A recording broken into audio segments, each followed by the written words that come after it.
Bonjour et bienvenue dans ce premier épisode de la série SenseNet, un projet de capteur connecté. Nous commencerons cette série par la mise en place du capteur d'humidité de température sur l'ESP8266. Quant à moi, je suis Yo, l'intervenant opportuniste, qui vous aidera à mieux comprendre cette vidéo. Ne faites pas attention à ma synthèse de voix, Rams n'a pas beaucoup de budget. Ce n'était pas dans le texte. Bon, bref, commençons.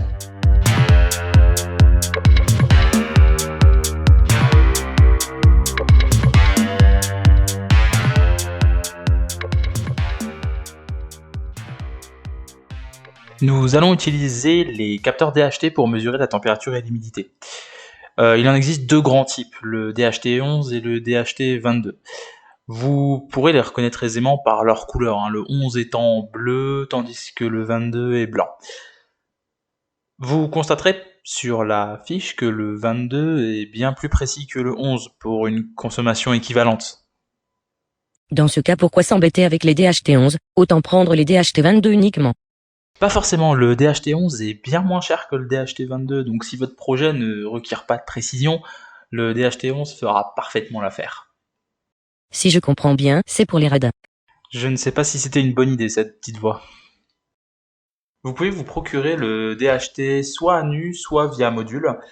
L'avantage du module, c'est qu'il est facile à utiliser. Et c'est celui-ci que nous prendrons dans cette vidéo.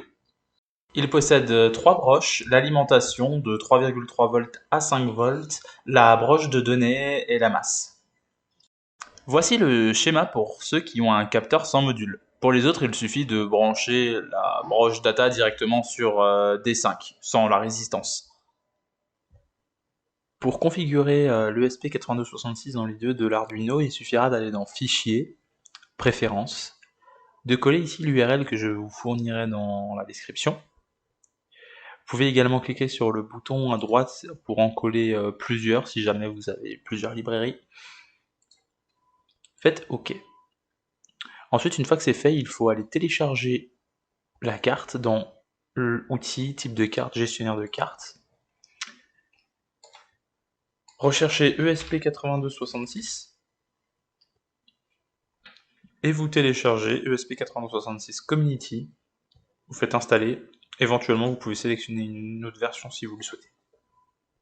La carte se téléchargera et vous pourrez la définir tout simplement en allant dans Outils, Type de carte, et vous sélectionnerez donc le node MCU 1.0 ESP12E module.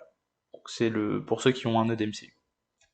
Ensuite, il va falloir ajouter la librairie qui va nous permettre d'utiliser les capteurs DHT, donc le 11 et 22, avec l'ESP8266. Sachant que pour avoir essayé, la librairie Arduino de base pour les DHT n'a pas fonctionné avec moi pour l'ESP8266. Donc j'ai vraiment dû utiliser une qui a été spécialement conçue pour.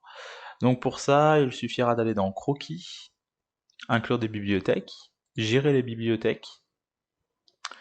Donc on attend que ça se mette à jour. Ensuite, vous pouvez rechercher DHT tout simplement.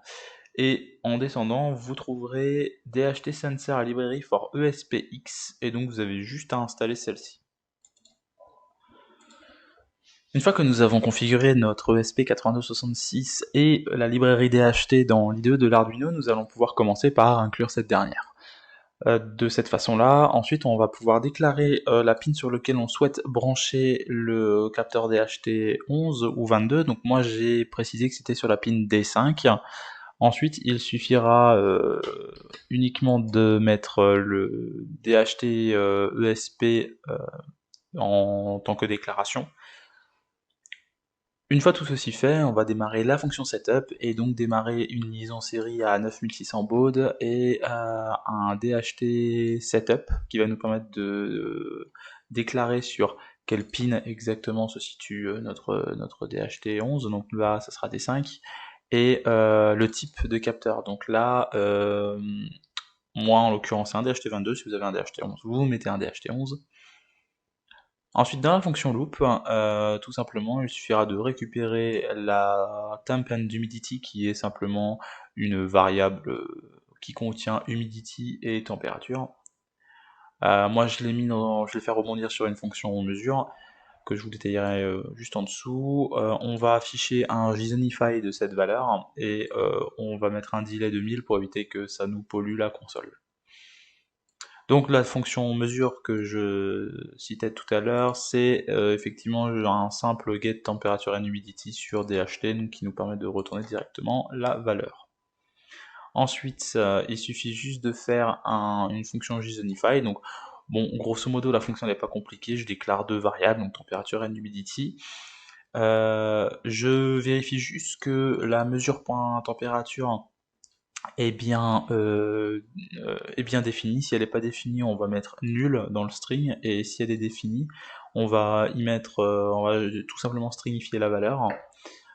On fait la même chose pour l'humidité. Donc c'est exactement un copier-coller, et ensuite on retourne un JSON. Donc voilà. Donc on a effectivement 21 degrés dans la pièce, enfin quasiment 22, et 33% d'humidité. Si je débranche le capteur, on voit effectivement que ça vaut nul, du coup. Si je le rebranche sur le bon port, là, à ce moment-là, la valeur revient, donc on a un système qui est quand même relativement robuste et qui nous permet de détecter éventuellement un problème du capteur. C'est pas un peu stupide d'afficher un JSON dans la console? En effet, le JSON n'a pas vraiment été fait pour être exploité directement par un être humain. Mais toi, par contre, tu devrais être quand même contente. En réalité, je prémâche un peu le travail pour la suite parce qu'on va avoir besoin de récupérer ces informations via des requêtes HTTP, et donc le JSON se prête bien pour ce genre de choses. Merci d'avoir regardé cette vidéo. N'hésitez pas à laisser un commentaire si vous rencontrez une difficulté sur votre projet. Pour soutenir la chaîne, mettez un pouce bleu, abonnez-vous, cliquez sur la cloche pour ne louper aucune vidéo, et à très bientôt.